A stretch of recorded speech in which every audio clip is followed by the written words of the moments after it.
24 सितंबर को लेह में काफी खतरनाक प्रोटेस्ट हुआ और उसकी आग इतनी बढ़ गई कि 4 लोगों की जान चली गई और लगभग 80 से ज्यादा लोग घायल हो गए।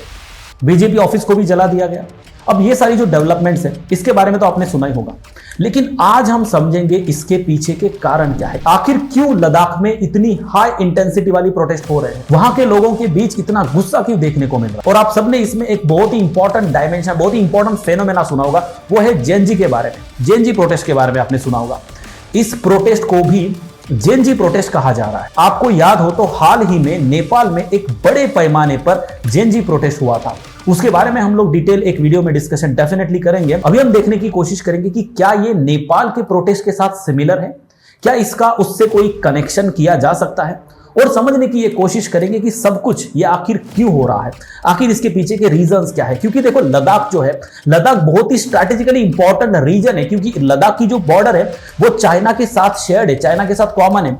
और इस वजह से इस इशू को इस पर्सपेक्टिव से भी समझना हमारे लिए काफी इंपॉर्टेंट हो जाता है। तो चलिए समझने की कोशिश करते हैं इसको डिटेल में। दोस्तों मैं हूं विवेक वाघमारे और द डेमोक्रेट की इस वीडियो में आपका स्वागत है। दोस्तों किसी भी इशू को समझने के पहले काफी इंपॉर्टेंट हो जाता है कि हम उसके इतिहास को पहले समझने की कोशिश करें, उसके रूट कॉज को समझने की कोशिश करें, और उसके लिए हमें इसके थोड़े से हिस्टोरिकल बैकग्राउंड में जाना पड़ेगा। बहुत ज्यादा दूर जाने की जरूरत नहीं है। 2019 की हम बात करते हैं। 2019 में क्या हुआ था? 2019 में आर्टिकल 370 खत्म हो गया था। आर्टिकल 370 जो है वो खत्म हो गया था और लद्दाख को जम्मू और कश्मीर से अलग करके एक यूनियन टेरिटरी बना दिया गया। जैसे ही आर्टिकल 370 को हटा दिया गया, लोगों ने इसके बारे में काफी जश्न मनाया और ये सोचा कि फाइनली अब हमें फ्रीडम मिल गई है श्रीनगर के कंट्रोल से अब हमें फ्रीडम मिल गई है। लेकिन धीरे धीरे लोगों को प्रॉब्लम्स नजर आने लगी। अब धीरे धीरे समझने लगा कि इसके भी अपने नए चैलेंजेस है।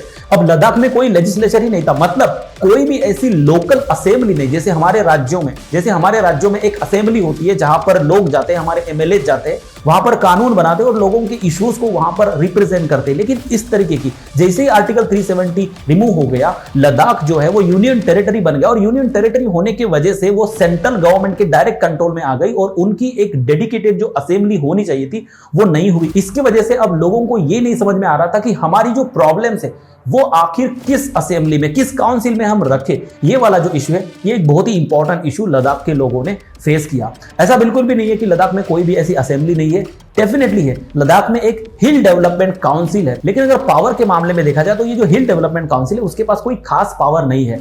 लैंड्स, रिसोर्सेस, जॉब, सभी चीजें सेंट्रल गवर्नमेंट के अंडर ही आती है, सभी चीजें सेंट्रल गवर्नमेंट ही कंट्रोल करती है। तो अब इस वजह से लोगों का जो फ्रस्ट्रेशन है वो धीरे धीरे बढ़ने लगा, क्योंकि उन्हें वॉइसलेस फील हुआ। उन्हें लगा कि हमारे जो मुद्दे हैं, हमारी जो बात है वो हम कहीं रख ही नहीं पा रहे। तो इस वजह से काफी टाइम से फ्रस्ट्रेशन बढ़ने लगी। और उसके बाद बारी आती है 2020 के प्रोटेस्ट की। 2020 का जो प्रोटेस्ट है इसका अल्टीमेट पर्पस यही है कि बेसिकली 6th शेड्यूल, अब 6th शेड्यूल क्या है वो समझेंगे हम, लेकिन 6th शेड्यूल में जो हमारे कॉन्स्टिट्यूशन का 6th शेड्यूल है उसमें एक्सटेंशन मांगा गया कि लद्दाख को भी 6th शेड्यूल में शामिल कर देना चाहिए, लद्दाख को भी 6th शेड्यूल का पार्ट बना देना चाहिए।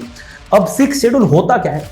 बेसिकली दोस्तों कॉन्स्टिट्यूशन का ये वो पार्ट है जहां पर ट्राइबल एरियाज को थोड़ी सी ऑटोनॉमी मिल जाती है उनके डिसीजन मेकिंग में, उनके जो लैंड राइट्स है, इनको जो इकोलॉजिकल प्रोटेक्शन है और उनको एक लोकल गवर्नेंस मिल जाता है। तो इस तरीके की जो सारी प्रिविलेजेस है और सारी जो बेनिफिट्स है वो उन एरियाज को मिलती है जो एरियाज 6th शेड्यूल में नोटिफाई किए गए होते हैं। तो गवर्नमेंट ने 6th शेड्यूल का एक्सटेंशन करने का वादा किया, लेकिन आज तक ये सिर्फ एक जुमला रह गया। देखो इसके अलावा लद्दाख में और भी कई प्रॉब्लम्स है, जैसे कि अनएम्प्लॉयमेंट एक बहुत बड़ा प्रॉब्लम है। वो तो सिर्फ लद्दाख में नहीं, वो तो पूरे इंडिया में है।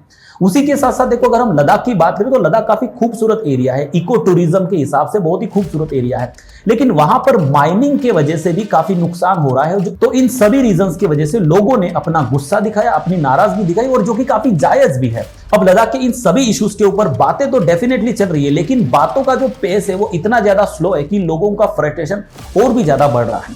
2023 में एक हाई पावर कमेटी बना दी गई थी जिसकी नेक्स्ट मीटिंग अब 6 अक्टूबर 2025 को शेड्यूल है। तो सोचिए प्रोसेस कितना स्लो है।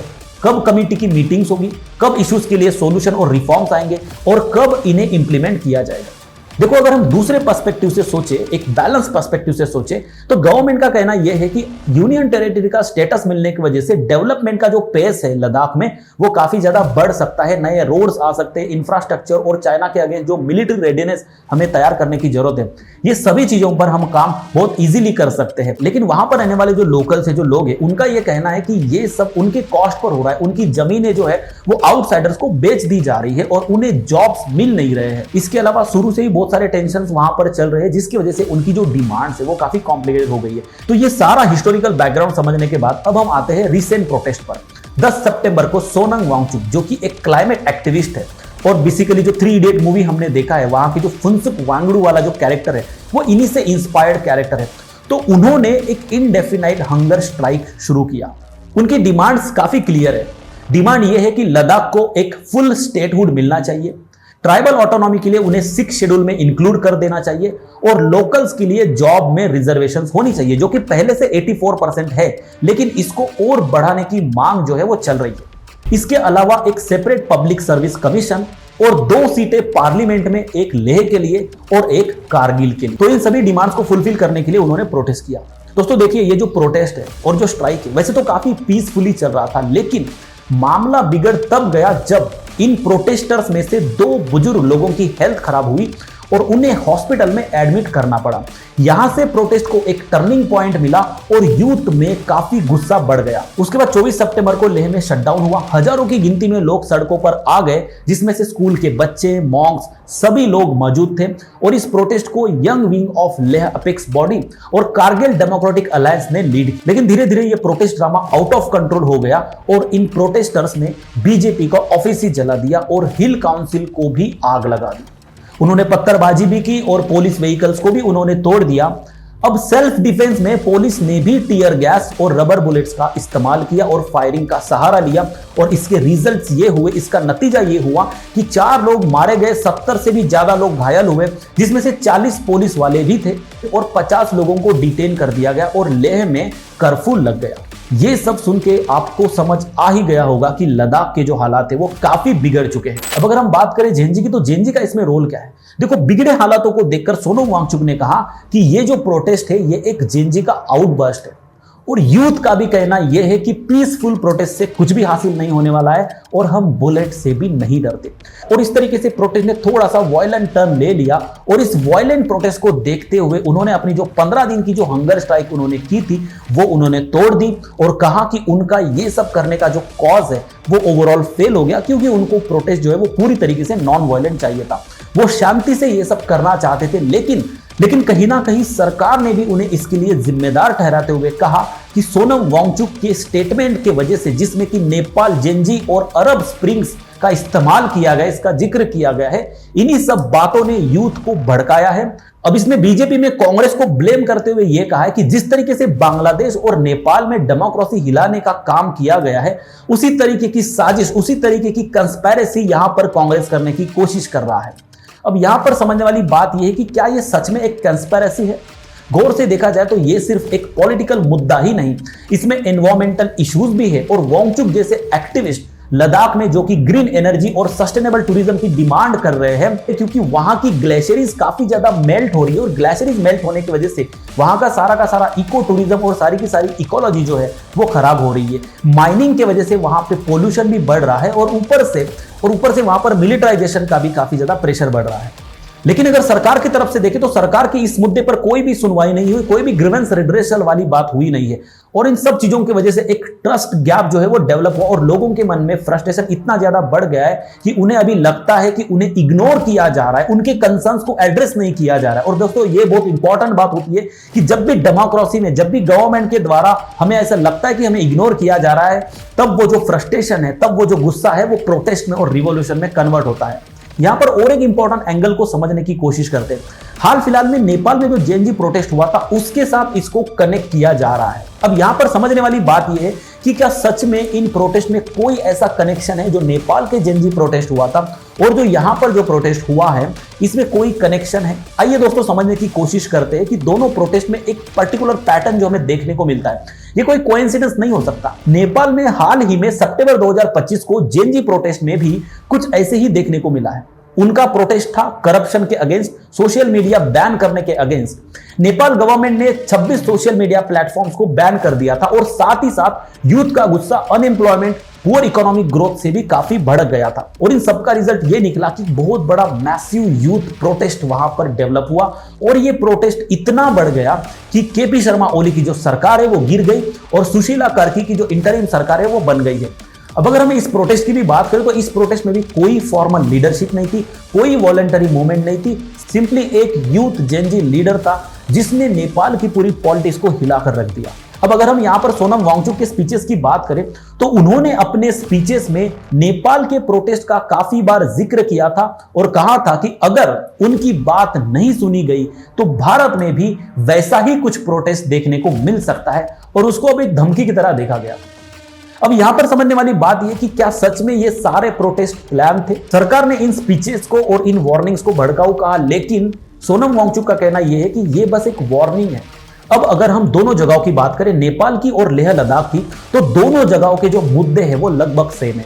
यूथ का फ्रस्ट्रेशन, करप्शन, अनएम्प्लॉयमेंट और ऑटोनॉमी की कमी। तो लद्दाख के यूथ ने इंस्पायरेशन लिया है कहीं ना कहीं नेपाल से, ये बात हम उसमें अंडरलाइन कर सकते हैं। लेकिन अब ये बात स्ट्रैटेजिकली भी काफी इंपॉर्टेंट हो जाती है। आपको मैं बता दूं कि इंडिया और नेपाल के बीच जो बॉर्डर डिस्प्यूट है वो काफी पुराना इशू है। देखिए दोस्तों, नेपाल के बीच काला पानी, लिपू लेक और लिम्पियाधुरा, ये 3 एरियाज भारत में उत्तराखंड में हैं और नेपाल ये क्लेम करता है कि ये जो एरियाज है वो उनके हैं as per the treaty of Sagauli. Treaty of Sagauli के हिसाब से ये एरियाज उनके हैं, ऐसा उनका कहना है। उसके बाद फिर आता है कालीबड़ी। कालीबड़ी बेसिकली काला पानी बॉर्डर डिस्प्यूट है और ये जो डिस्प्यूट है ये भी नेपाल और इंडिया के बीच में है। नेपाल ने 2020 में अपना मैप रिलीज किया और इन तीनों एरियाज को अपना क्लेम करते हुए उस मैप को दिखाया और उसके रिस्पांस में भारत ने लिपू लेक में रोड बनाया जो चाइना के साथ ट्रेड करने में काफी हेल्प करेगा। तो ऑलरेडी इंडिया और नेपाल के बीच टेंशन चल रहे थे और इस प्रोटेस्ट ने इसमें आग लगाने का काम कर दिया। तो प्रोटेस्ट के बाद जो माइग्रेंट्स थे वो इंडिया वापस आ रहे हैं, बॉर्डर ट्रेड भी काफी ज्यादा फीका पड़ गया है और ये सारी चीजें जो है वो एक दूसरे के साथ इंटरकनेक्टेड है। देखो, लद्दाख विजा बॉर्डर पर जो टेंशन चल रही है वो 2020 में हुए गलवान इशू जैसे ही है और इसके अलावा नेपाल और चाइना के बीच जो बढ़ती हुई दोस्ती है ये भी एक बहुत बड़ा कंसर्निंग पॉइंट है इंडिया के लिए। अब देखिए, ये जो जेनजी वेव है पूरे साउथ एशिया में एक चेन रिएक्शन क्रिएट कर रहा है। ये बांग्लादेश से शुरू हुआ, फिर नेपाल पहुंचा और अब लद्दाख पहुंचा। अगर भारत जैसी डेमोक्रेसी में इनके इश्यूज नहीं सुने गए, इनके ग्रीवेंसेस को रिड्रेस नहीं किया गया, तो शायद ये प्रोटेस्ट और भी कंट्रीज में बढ़ सकता है, पूरे कंट्री में ये बढ़ सकता है। पर दोस्तों, यहाँ पर सच बात तो ये भी है कि दोनों कंट्रीज में जो कॉन्टेक्स्ट है वो काफी डिफरेंट है। जैसे अगर हम नेपाल की बात करें तो नेपाल की जो डिमांड थी वो पूरी गवर्नमेंट चाहते थे, वो पूरी की पूरी गवर्नमेंट चाहते थे। लेकिन यहाँ पर लद्दाख की अगर हम बात करें तो लद्दाख सिर्फ और सिर्फ लोकल ऑटोनॉमी की डिमांड कर रहे हैं। अब दोस्तों, हिस्टोरिकल बैकग्राउंड और आज की पूरी सिचुएशन समझने के बाद अब ये जानने की कोशिश करते हैं कि इसके फ्यूचर इंप्लीकेशंस क्या है, यानी कि आगे क्या हो सकता है। देखो, ये प्रोटेस्ट भारत के लोकतंत्र की एक बहुत बड़ी परीक्षा है, एक बहुत बड़ा टेस्ट है।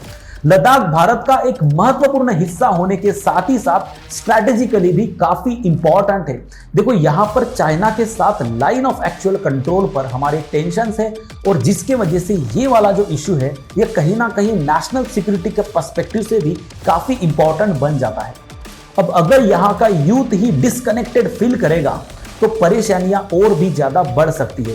इसकी वजह से जो सेपरेटिस्ट टेंडेंसी है या फिर जो सेपरेटिस्ट नैरेटिव है वो काफी ज्यादा स्ट्रांग हो सकती है, यानी कि उनमें अलग होने की जो भावना है वो काफी ज्यादा बढ़ सकती है। अब ये भारत के लिए काफी डेंजरस साबित हो सकता है, स्पेशली इंडिया और चाइना के बीच की जो सेंसिटिविटी है उसको अगर हम ध्यान में रखें तो ये काफी डेंजरस इशू बन सकता है। तो एक ब्रॉडर इमेज अगर हम देखें तो ये सिर्फ एक राजनीति का मामला नहीं है, ये एक मौका है हमारे फेडरलिज्म को और बेटर और मजबूत करने का। सिक्स शेड्यूल को एक्सटेंड करना चाहिए, हिल काउंसिल्स को ज्यादा पावर देनी चाहिए और जो डायलॉग चल रही है और इसके बारे में जो बातें चल रही है उसका जो पेस है वो काफी ज्यादा फास्ट करना काफी जरूरी है। इन सभी बातों को अर्जेंट बेसिस पर थोड़ा सा कैरी फॉरवर्ड करना चाहिए और जो कमेटी जिसके लिए बना दी गई है उन्होंने भी रिपोर्ट को बहुत जल्दी साबित करना चाहिए, क्योंकि एनवायरमेंट वहां पर एक बहुत बड़ा मुद्दा है और सस्टेनेबल डेवलपमेंट की भी वहां काफी ज्यादा जरूरत है, क्योंकि वहां पर इको टूरिज्म के साथ साथ हमें रिस्पॉन्सिबल टूरिज्म को भी प्रमोट करना चाहिए। देखो, साथ ही साथ नेपाल में जो इश्यू हुआ उससे भी हमें थोड़ा सा सीख लेनी चाहिए। जब यूथ की बात नहीं सुनी गई तो उसने एक ऐसा भयंकर मोड़ ले लिया और वहां पर सीधा सरकार गिर गई। प्रोटेस्ट और भी ज्यादा बढ़ जाए उससे पहले ही तुरंत एक्शन लेकर वायलेंस को रोका जा सकता है। लेकिन दोस्तों झूठे वादों से काम नहीं बनेगा। जनता पहले ही फ्रस्ट्रेटेड है। अगर प्रॉमिसेस होंगे तो सरकार को उनके ऊपर काम करना ही होगा, क्योंकि प्रोटेस्टर्स के रीजंस काफी जेन्युइन है। Unemployment, land loss, environmental damage. इसीलिए इसको सिर्फ कांग्रेस कंस्पायरेसी का नाम देकर सरकार को असली मुद्दे से ध्यान हटाना सही बात नहीं होगी। लोगों की तकलीफों को सुलझाने के लिए सरकार को काम करना पड़ेगा। तो दोस्तों इसीलिए कहीं ना कहीं हमें चाहिए एक बैलेंस्ड अप्रोच जो कि सिक्योरिटी पर भी ध्यान दे, जेन्युइनली लोगों के मुद्दों को भी सुलझाए। 6 शेड्यूल थोड़ा सा कॉम्प्लेक्स है, पर सरकार को इस पर भी जवाब देना पड़ेगा। इसी के साथ साथ भारत के लिए एक मौका है कि नेपाल के साथ साथ अपने रिश्तों को भी रीथिंक हमें करना चाहिए। डिप्लोमेसी का यूज करके इन इश्यूज को रिजॉल्व करना होगा और एक रीजनल स्टेबिलिटी के लिए नेपाल के साथ हमें कोऑपरेट करना होगा। तो ये जो प्रोटेस्ट है ये एक बहुत बड़ा मैसेज हमें देता है, और मैसेज ये है कि यूथ की जो आवाज है आप उसको नजरअंदाज मत करो। आपदा में ही अवसर होता है। जी हाँ दोस्तों, इसको एक अपॉर्चुनिटी में बदला जा सकता है। लद्दाख के यूथ को जॉब्स, एजुकेशन प्रोवाइड की जा सकती है, बेहतर बनाया जा सकता है और ट्रस्ट को रीबिल्ड किया जा सकता है। तो देखते हैं भारत यहां पर क्या स्टेप्स लेता है। तो ये थी लद्दाख के प्रोटेस्ट की पूरी कहानी। तो चलिए दोस्तों मिलते हैं फिर नेक्स्ट वीडियो में, तब तक के लिए धन्यवाद।